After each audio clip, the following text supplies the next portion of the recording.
में वो फंसी हुई थी, उनकी रचनात्मकता फंसी हुई थी।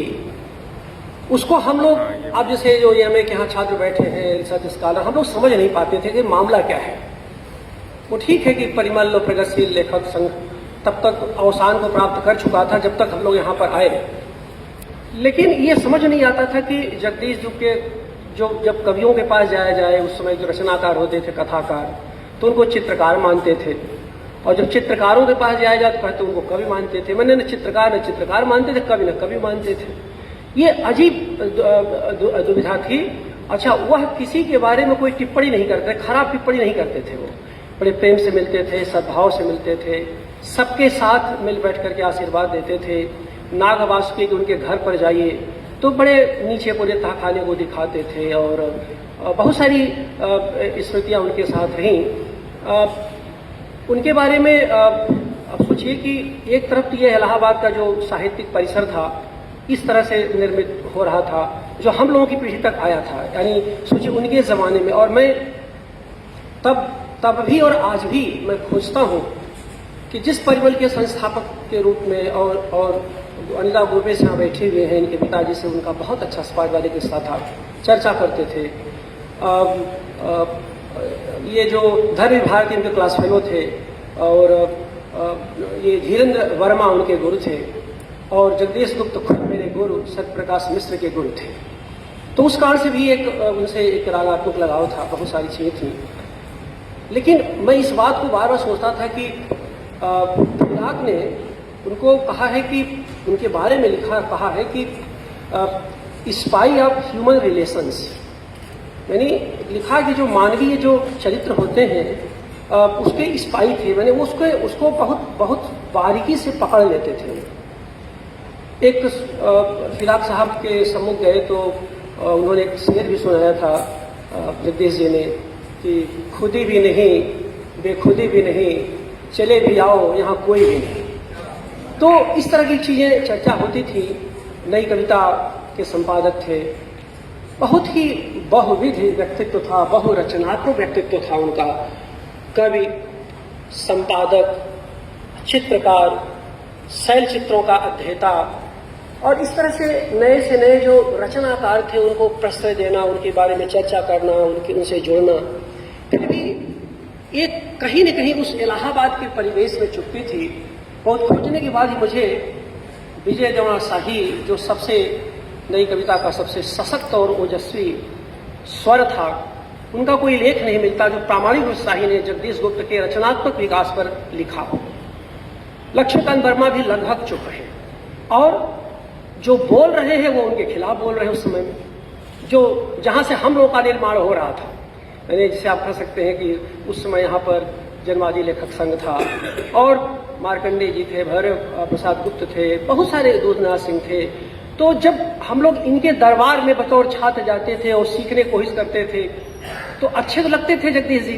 जब यहाँ जाते थे तो ऐसा दबाव गुरुजन बनाते थे इलाहाबादी कि समझ नहीं आता था क्या करें। मैं ऐसा लगता था वहाँ जाना कोई कुफ्र है, उनसे मिलना कोई कुफ्र है, उन पर चर्चा करना।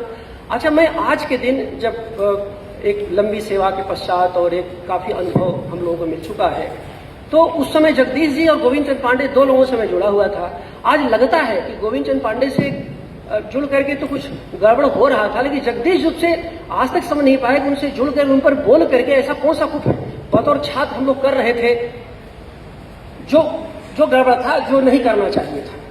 जब पूरा पढ़ते हैं जगदीश गुप्त के पूरे रचनाक्रम के विकास को सब देखते हैं तो ये बार बार लगता है कि जो विविधता तो थी ही, एक जिसे कह सकते हैं कि उज्ज्वल जलीयता के कवि थे।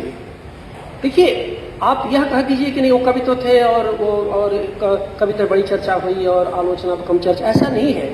दुर्भाग्य था उनके कवि व्यक्तित्व पर चर्चा हुई ही नहीं जो होनी चाहिए थी, क्योंकि मूलतः वो एक कवि थे, ठीक है, स्वभाव से। और वो कहते भी थे भाई कि जो चित्रकला है वो कलम की आंख है, वो खुद कहते थे।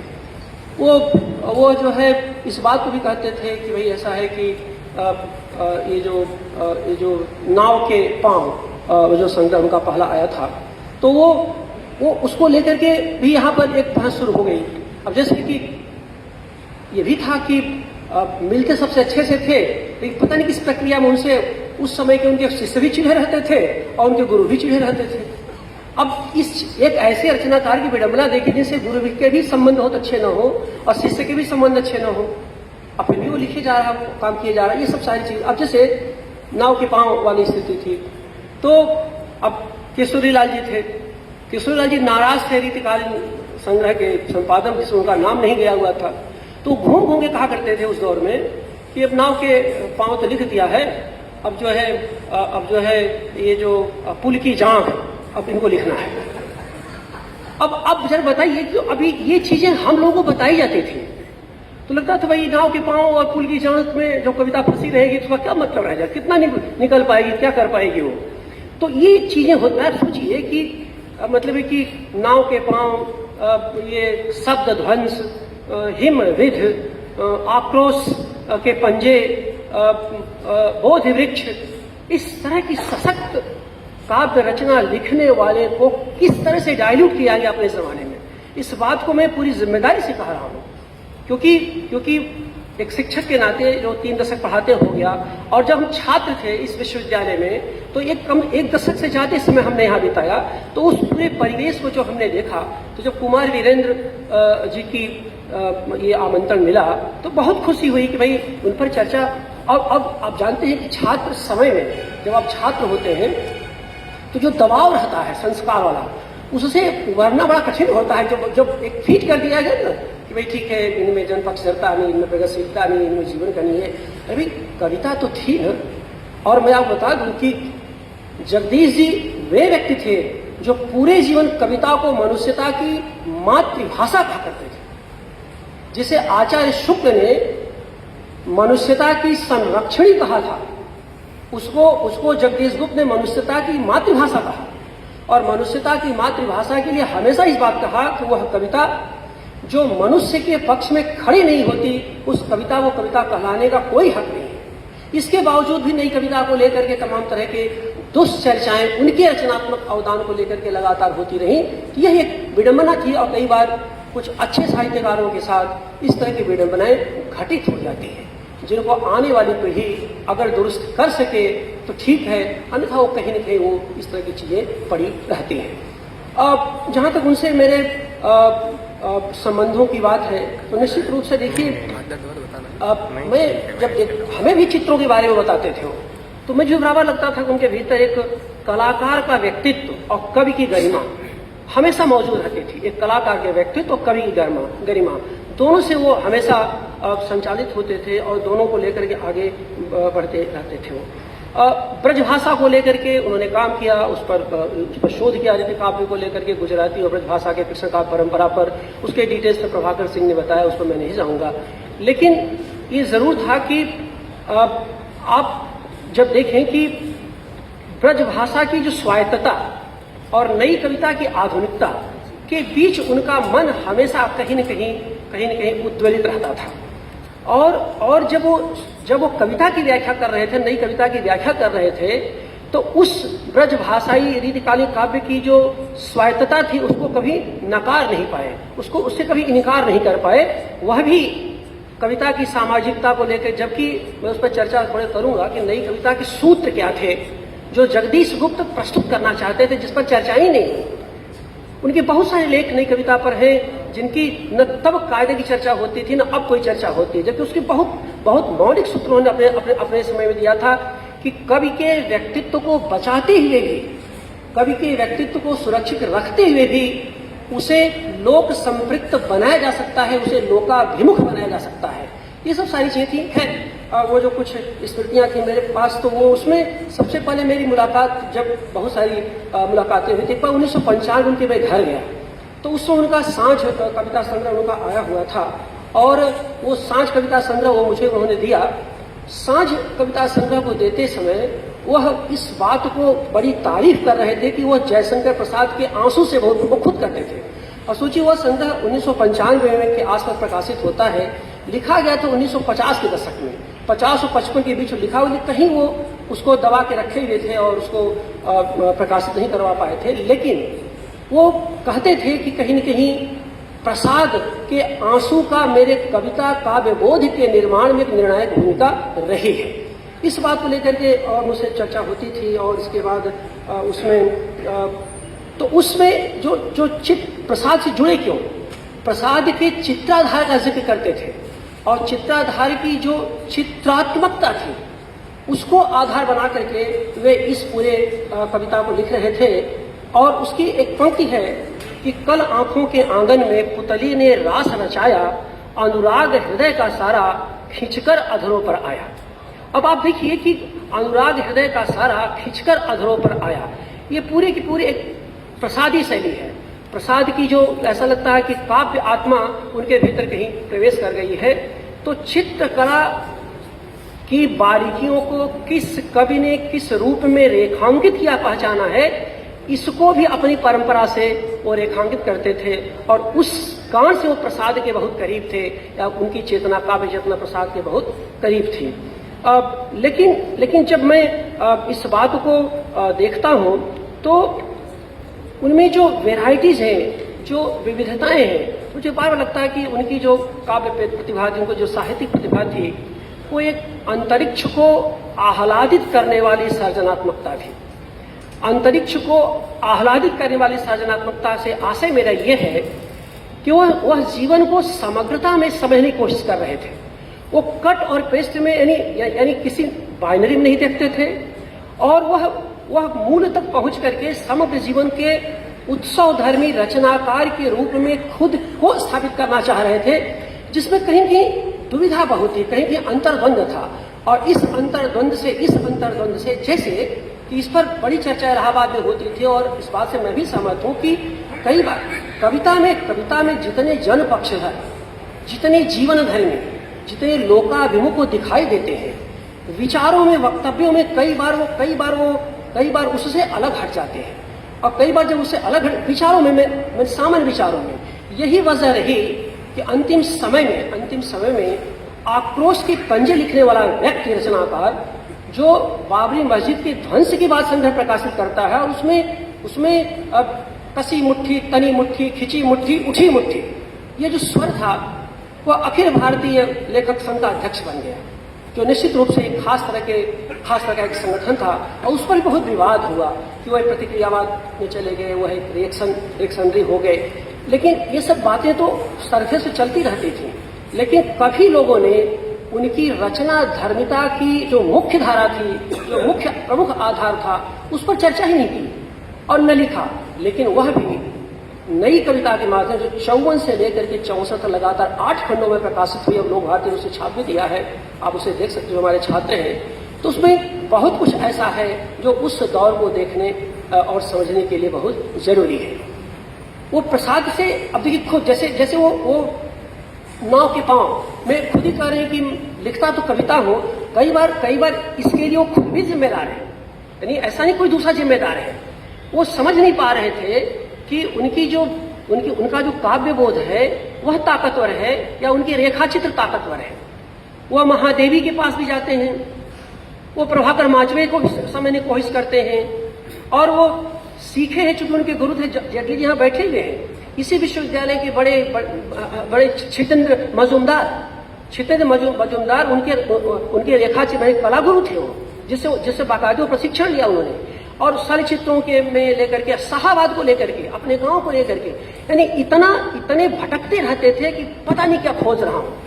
थे मूलतः कवि, लेकिन कविता को इतना फैला दिया था उन्होंने कि खुद कहते थे कि मेरा मन कविता लिखता हूं, लेकिन मेरा मन रेखा चित्रों में ज्यादा लगता है। तो लोग रेखा चित्र में लगे कविता तलाशने, तो कविता को चित्रात्मकता के दायरे में लगे छोड़ने। वो खुद भी इस बात को कह रहे थे कि कविता जब चित्रात्मक हो जाती है तो कविता खराब हो जाती है, और चित्र जब काव्यात्मक हो जाते हैं तो चित्र अमर हो जाते हैं। ये कहते हुए भी वो बार बार कहते थे कि भाई इस कलम की आंख है चित्रकला, तो मुझे चित्रकला मेरा ज्यादा मन लगता है। लेकिन जो मैं यहाँ कहना चाहता हूँ, बात मुख्य ये है कि प्रसाद हो, महादेवी को लेकर के, उनके सत्य और सौंदर्य को लेकर के बहुत सारा डिबेट था। उन्होंने खुद कहा कि कविता इस समय, साहित्य इस समय सौंदर्य से अधिक सत्य के निकट है। कविता सत्याभिमुख होनी चाहिए, कविता में सत्य की खोज होनी चाहिए, सौंदर्य की बातें पुरानी होती हैं। लेकिन कविता रीतिकाल में लिख रहे थे, कविता भाषा में लिख रहे थे, तो इस तरह की जो चीजें एक अंतर विरोधी स्थितियां थीं, उससे वो लगातार जुड़ते रहे, लगातार जूझते भी रहे, जुड़ते भी रहे, और अंत तक स्थिति ये रही कि उस संघर्ष में वो अंत तक जो चुना उन्होंने अपने आखिरी दिनों में, वो बहुत अच्छा नहीं था, निश्चित रूप बहुत अच्छा नहीं था, और जिसमें उनके पूरा जो किया धरा था, लगभग इलाहाबादी उस पर मौन हो गए।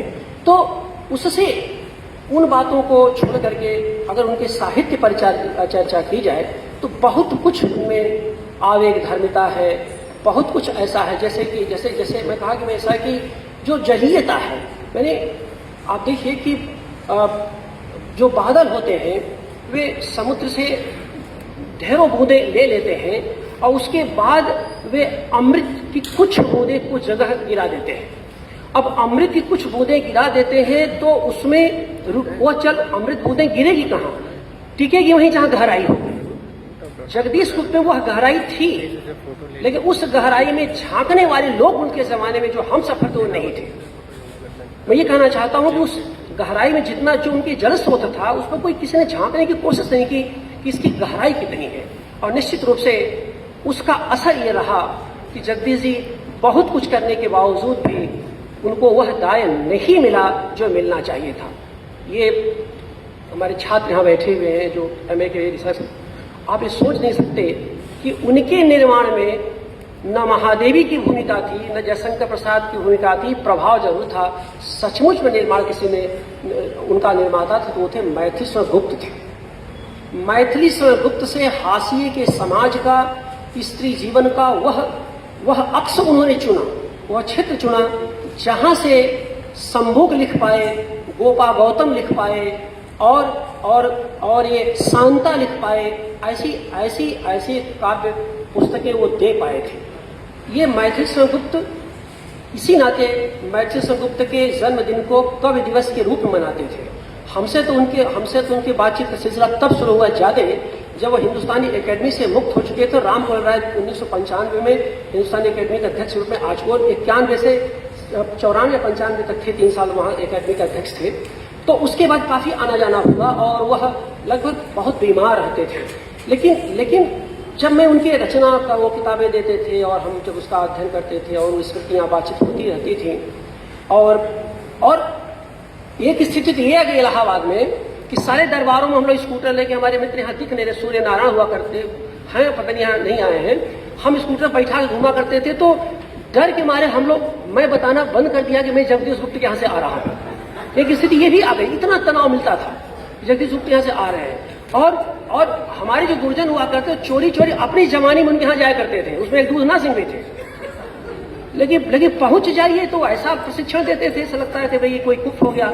अच्छा, हम लोगों की जो गति थी कविता की, कहानी की, अखिलेश जी बैठे हैं तो यही सब दिखते थे सामने। हालांकि बाद में हम लोग इन सबसे छिटक भी गए, निकल गए, अपना जुआ लेके निकल गए, तो वो अलग बात है। लेकिन था यही पर, अखिलेश जुआ लेके लखनऊ भाग गए, मैं बनारस भाग गया, बद्री गा करके भी चले गए, देवी दिल्ली चले गए, यही दौर था। बोल सक बम्बई भाग गया, यही दौर था। वो भागे सब अपना जुआ लेकर के, क्योंकि वो मानने वाला वो नहीं थी ना, मतलब जो ऊर्जा थी तो किसी का जुआ थोड़ी बर्दाश्त कर पा रही थी, लेकिन फिर भी जुआ रखा तो गया ही था। तो ये चीज देखिए कि जो हाशिए की, जो समाज की, जो विडंबना की जो सारी चीजें थी, उस बारे में अब जैसे कि संभूक के बारे में अब आप देखिए कि वो जो संभूक लिख रहे थे उसकी चर्चा में जब करूंगा बहुत सारा समय चला जाएगा। लेकिन आक्रोश मतलब ये हासिल, यानी ये समझिए कि संभूक है, गोपा गौतम है और शांता है, इस तरह के संग्रह में यानी संभूक का स्वर दिखाई देता है, शांता में स्त्री पुरुष का जो द्वंद्व रहता है, लड़की और लड़के का, उसको दिखाई देते हैं। गोपा गौतम में यशोधरा का द्वंद्व दिखाई देता है। बहुत सारे डिटेल्स आपको आसानी से मिले, उसका जिक्र नहीं करूंगा। लेकिन ये बात कभी वही जो अकथनीय कहे, जब आपको से पंजे वगैरह कभी वही जो अकथनीय कहे, ये जो अकथनीय और फिर भी सारी मुखरता के बीच मौन रहे, तो इस बात को कहते भी थे वे कि भाई ऐसा नहीं कि ऐसी कविता लिख दो कि सारी, क्योंकि हम लोग कविता लिखते थे तो कविता जा करते थे, सर ये मैंने लिखा है इसको आप देख लीजिए, तो प्रसन्न होते थे। वो बहुत मीन में कहीं निकालते थे दूधना सिंह की तरह मतलब वो अच्छा भी लगता है तो कहते थे कि थोड़ा सा जो है कुछ ज्यादा ऊर्जा आ गई है, थोड़ा इसको नियंत्रित अब जवानी के जोश में ऊर्जा नहीं रहेगी तो कहाँ कब रहेगी, अब थोड़ी ऊर्जा रहेगी। तो कहने का ऐसे, लेकिन ये सब चीज़ें होती थी, लेकिन वो बहुत अनुशासित तरीके से, आत्मीय तरीके से चीज़ों को समझाते थे और इस बात को समझते थे कि उनके कई शिष्य उनसे खफा रहते हैं, उनसे संतुष्ट नहीं रहते। जैसा कि मैंने आपको बताया कि बहुत सारे मजाक भी उनको लेकर के चलते रहते थे। लेकिन आप देखिए कि जो कब वही जो अकथनीय है, इस अकथनीयता की जो व्याख्या जब मैं आज करता हूँ, आज मैं सोच रहा था, तो 3 बातें मैं आपके सामने रखना चाहता हूँ जो हमारी युवा पीढ़ी यहाँ पर है कि क्या वो कहना चाहते थे। पहली बात ये कि वह इस बात को हमेशा चाहते थे कि कविता ऐसी हो जिसमें मानवीय जिज्ञासा बनी रहे, और मानवीय जिज्ञासा को बनाए रखने से ही कविता भजन से अलग हो सकती है। कविता भजन न बने, इसके लिए जरूरी है कि उसमें मानवीय जिज्ञासा बनी रहे। ये युवकों के लिए, मैं आज के युवकों के लिए यहाँ बैठे उनसे कह रहा हूँ कि भजन और कविता में बहुत अंतर है। और यहाँ जो कवि कर्म से जुड़े लोग बैठे हैं, साहित्यकार, उन्हें इस बात की समझ होनी चाहिए। इस बात का संकेत जगदीश गुप्त के यहाँ प्रामाणिकता से मिलता है। दूसरी बात है, विगत और आगत के बीच लगातार संवाद की बात करते थे, जिससे कि कविता इतिहास में बन पाए। कविता को इतिहास को अतिक्रांत करने वाले विधा मानते थे, इतिहास से बड़ी विधा मानते थे वो। तो आगत माने विगत और आगत का जो परस्पर साहचर्य है, संवाद, वो लगातार बने रहना चाहिए। और दूसरी बात यह है कि व्यवस्था की रूढ़ि के विरुद्ध संवेदना की गति का साहचर्य कविता में होना चाहिए। तो जो संवेदना की जो साहचर्य की बात है, यही उसकी सजलता है, जिसके आधार पर मैंने जलीयता की बात कही आपसे।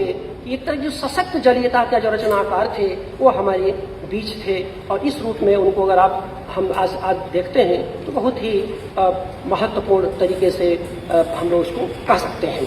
अब इस पर कविता वाले पक्ष को मैं छोड़ करके बस 5 मिनट में मैं नई कविता के सूत्रों को केवल उन छात्रों के सामने रखना चाहता हूं कि देखिए कितनी ताजगी है, कितना स्पार्क है।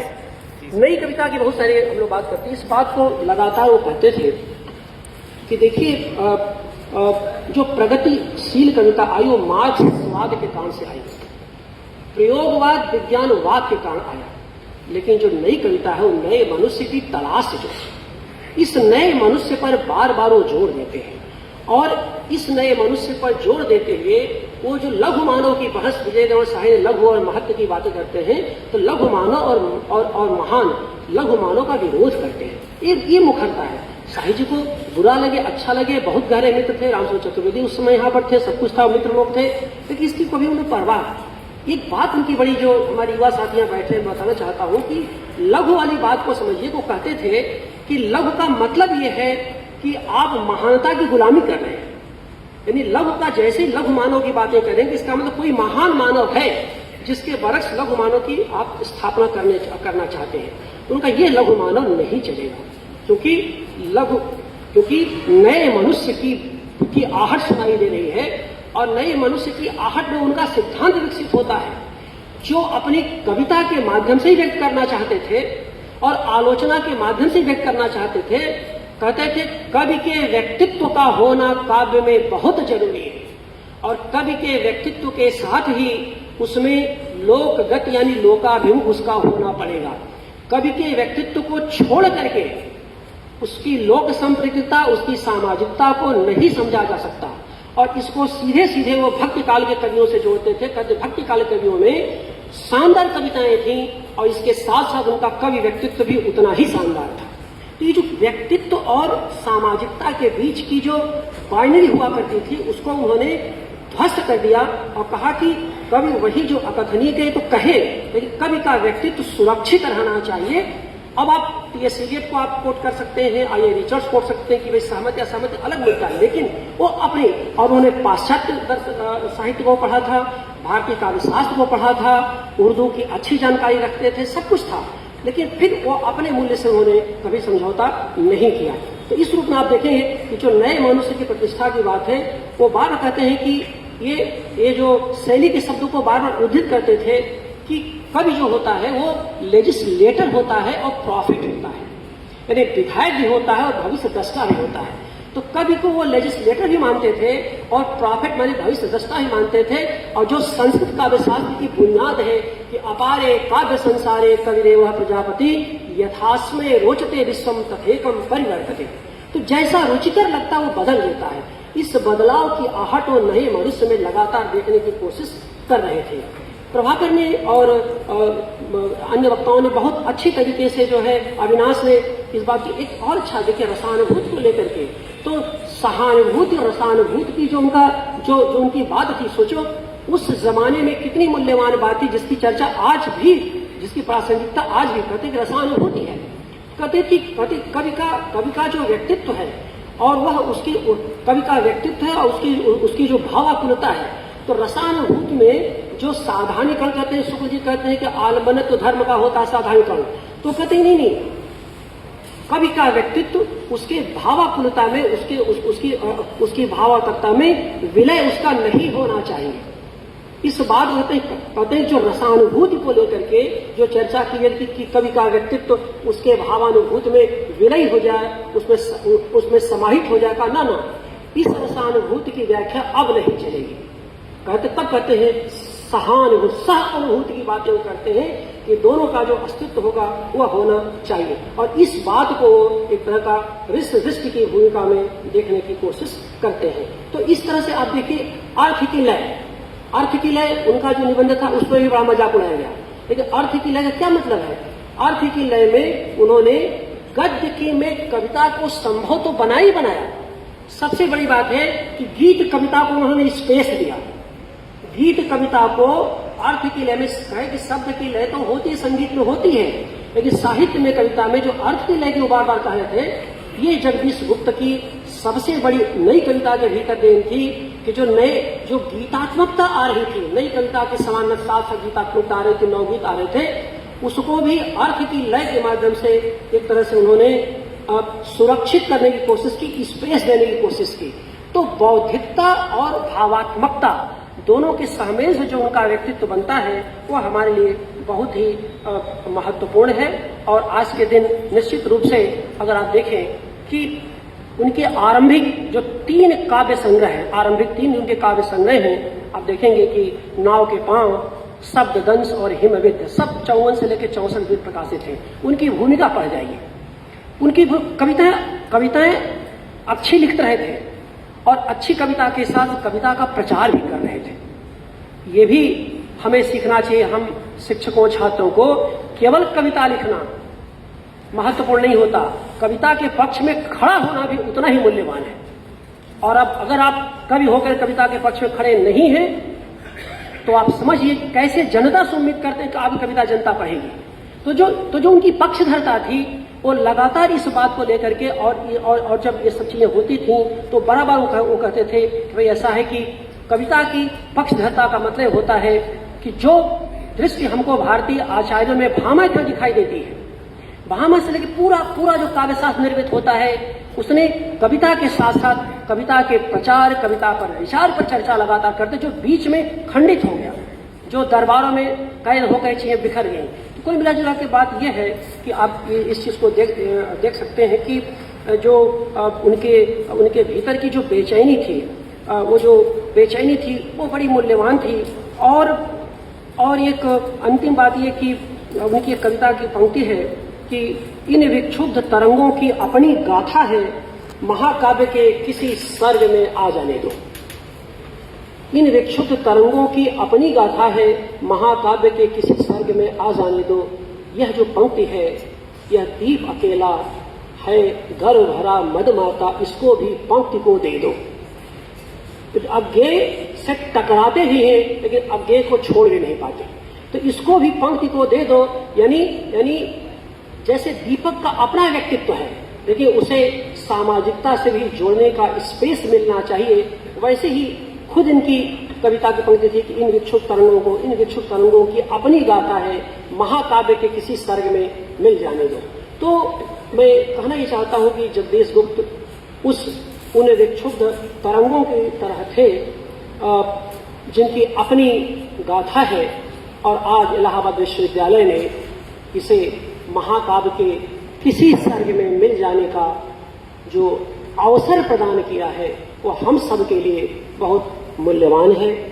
आज के दिन चूंकि वो मेरे गुरु के गुरु थे, इसलिए मैं उनकी स्मृति को प्रणाम करता हूँ। बहुत बहुत धन्यवाद।